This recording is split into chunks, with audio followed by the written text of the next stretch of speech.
حضرت مسلم رضی اللہ عنہ کی شہادت کے بعد ابن زیاد نے سارے شہر میں منادی کرا دی کہ جو مسلم کے بچوں کو پکڑ کر میرے حوالے کرے گا انعام پائے گا، اور جو ان کو پناہ دے گا قتل کر دیا جائے گا۔ اس اعلان نے سارے کوفہ میں خوف و ہراس پیدا کر دیا، اور ساتھ ہی کوفہ کے لالچی کتے حضرت مسلم کے 2 یتیم بچوں کی تلاش میں گلی گلی اور کوچے کوچے پھرنے لگے۔ قاضی شریح جو عاشق رسول بھی تھے اور محب اہل بیت بھی، یہ سن کر حضرت مسلم شہید کر دیے گئے ہیں رونے لگے۔ بچوں کو گلے لگایا، گود میں اٹھایا، پیار کیا اور سر منہ چوما۔ 6 اور 8 سال کے دونوں بچے سہم گئے اور قاضی شریح سے پوچھا، بابا جی آج آپ روتے کیوں ہیں؟ ہمارے ابا جان کی تو خیر ہے، قاضی جی کیا ہم یتیم تو نہیں ہو گئے؟ قاضی شریح نے بچوں کو پھر گود میں لے کر رونا شروع کر دیا اور فرمایا، اے مسلم کے بچوں، میں کس زبان سے کہوں کہ تمہارے باپ کو ظالموں نے شہید کر دیا ہے اور تم یتیم ہو گئے ہو، لاوارث ہو گئے ہو، تمہارا باپ ہمیشہ کے لیے تم سے جدا ہو گیا ہے۔ یہ سن کر دونوں بھائی بغلگیر ہو کر رونے لگے۔ وطن سے دور ہیں، پردیس میں مجبور ہیں، کوئی غمخوار نہیں ہے، کسی پر اعتبار نہیں ہے، باپ کی جدائی ہے اور دشمن ساری خدائی ہے۔ ہائے بابا، ہائے بابا کہتے کہتے بے ہوش ہو گئے۔ قاضی شریح نے کملائے ہوئے چہروں پر پانی چھڑکا، بچے ہوش میں آ گئے اور پھر رونے لگے۔ قاضی جی ہمیں ابا جان کے پاس لے چلو، ہمیں ان کی لاش دکھا دو۔ ہائے ابا جی، ہمیں پردیس میں اکیلے چھوڑ کر آپ کہاں چلے گئے؟ ہم کہاں جائیں گے؟ کس کو پکاریں گے؟ قاضی شریح نے دست بستہ عرض کی، بچوں اب رونے کا وقت نہیں ہے، ابن زیاد نے تمہاری تلاش میں آدمی مقرر کر دیے ہیں، کہیں ایسا نہ ہو کہ کوئی تمہاری آواز سن لے اور تم پر بھی مصیبت آ جائے۔ مجھے معلوم ہوا ہے کہ آج رات کوفہ سے ایک قافلہ مدینہ منورہ کو جا رہا ہے۔ میرا ارادہ ہے کہ تمہیں کسی نیک سیرت آدمی کے حوالے کر دوں تاکہ وہ تمہیں پوری حفاظت سے مدینہ پہنچا دے۔ بچے یہ سن کر سہم گئے، حسرت بھری نگاہوں سے ایک دوسرے کا منہ تکنے لگے۔ شام ہوئی اور پھر اندھیرا چھا گیا۔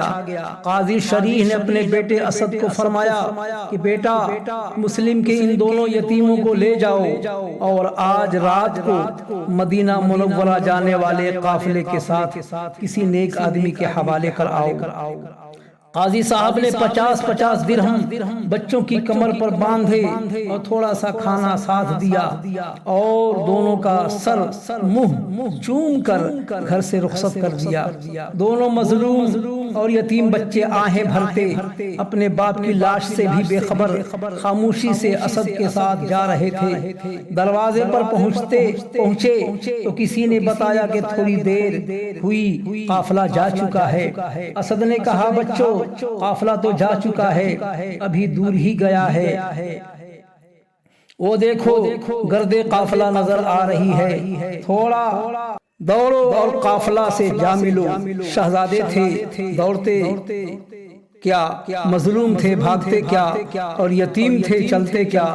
چھوٹا گرتا بڑا اٹھاتا، بڑا گرتا تو چھوٹا سنبھالتا، ایک دوسرے کا ہاتھ پکڑے بھاگتے جا رہے تھے۔ تھوڑی دور گئے، تھک گئے، پاؤں میں چھالے پڑ گئے، گردے قافلہ غائب ہو گئی۔ حیران تھے کہ کیا کریں، کہاں جائیں اور کسے آواز دیں، کوئی رحم کرنے والا نہیں ہے۔ رات اندھیری اور خوفناک جنگل، مدینے کے مسافر اور بے یار و مددگار، نبی کے نواسے اور بے سہارا رات ہو گئی، راستہ بھول گئے۔ صبح کا ستارہ تھراتا ہوا نمودار ہوا، دن گزارنے کے لیے ٹھکانہ سوچ ہی رہے تھے کہ ظلم کے 2 پنجے دونوں کے کاندھوں پر گڑ گئے، اور ساتھ ہی غضبناک آواز آئی کہ ساری رات تمہاری تلاش میں مارا پھر رہا ہوں اور تم یہاں ہو۔ چلو میرے ساتھ، میں ابن زیاد کا سپاہی ہوں۔ ابن زیاد کا نام سن کر بچے کانپ گئے، یتیم تھے سہم گئے، لاوارث تھے گردنیں جھکا دی۔ دونوں نے خدا کا واسطہ دیا، جنت میں لے جانے کا وعدہ کیا، جام کوثر پلانے کا عہد کیا، ہاتھ جوڑے منتیں کی کہ ہمیں چھوڑ دے، مگر اس ظالم سپاہی کے دل میں رحم پیدا نہ ہو سکا۔ صبح ہوتے ہی دونوں شہزادے ابن زیاد کے سامنے تصویر حیرت و غم بن کر کھڑے تھے کہ دیکھیں ہمارے لیے موت کا کون سا وقت مقرر ہوتا ہے اور ہمارے سروں پر ظلم کی تلوار کب چمکتی ہے۔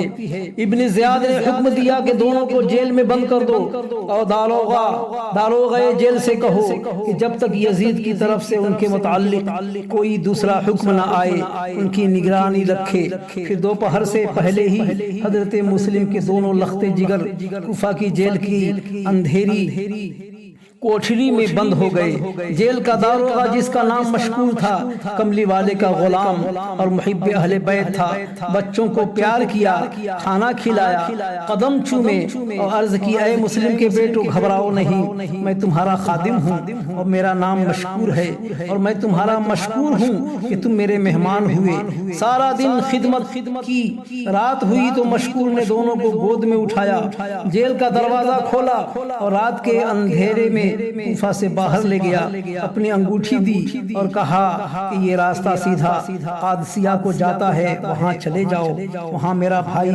شہر کا کوتوال ہے، اس کو جا ملنا، وہ تمہیں عزت اور حفاظت سے مدینے پہنچا دے گا۔